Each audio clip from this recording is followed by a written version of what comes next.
Isinuri ng Anti-Money Laundering Council ang daang-daang transaksyon sa bangko. Kaugnay po yan ng petisyon nila para i-freeze o ipigilin yung mga kaduda-dudang bank account ni Vice Presidente Jojo Marbinay. Kabilang sa mga sinilip ay ang account ng kumpanyang Skyborn Construction Corporation na isa sa mga kontratista ng lungsod ng Makati. Ang tinatawag ng mga beneficiaries ng account ng dalawang tao na umano'y mga dummy ng Vice Presidente.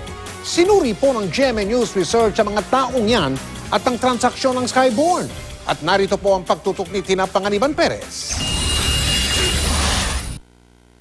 Sa petisyon ng AMLAC, makikita ang dalawang transaksyon sa account ng Skyborn noong 2011 at 2012 na may pinagsamang halagang mahigit 14 million pesos. Ang beneficiaries ng account na ito, sina Gerardo Limlingan Jr. at Eduviges Ebeng Baloloy, parehong may kaugnayan sa pamahalaang Makati at sa pamilya Binay. Ang Skyborn ay kabilang sa mga nangontrata sa Makati City.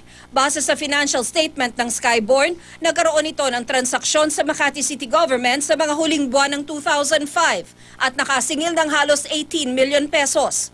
Noong 2007 naman, nakatanggap ang Skyborn ng halos 163 million pesos mula sa Makati City. Sinubukan naming hanapin ang mga opisyal ng Skyborn base sa mga address na ibinigay nito sa Securities and Exchange Commission. Tinawagan din namin ang mga nakalistang telepono pero hindi na gumagana. Sa pagsusuri ng mga dokumento, natuklasan namin ang koneksyon nito sa Omni Security Investigation and General Services na may isang account na pina-freeze ng korte. Nasa parehong bank account nila si Jerry Limlingan. Sa ulat ng AMLAC, si Limlingan ay beneficiary ng Skyborn. Ang Omni naman ay beneficiary ng isang joint account ni Limlingan at ni Mario Oreta. Si Zanaida Yato na member of the Board of Directors, auditor at may-ari ng 60% ng Skyborn, kasama rin sa mga bumuo ng Omni at naging member of the board nito mula 2003 hanggang 2009. Ayon kay dating Vice Mayor Ernesto Mercado, ang Omni ay pag-aari ni Vice Presidente Jojo Marbinay at ang mga opisyal daw nito ay mga dummy lamang.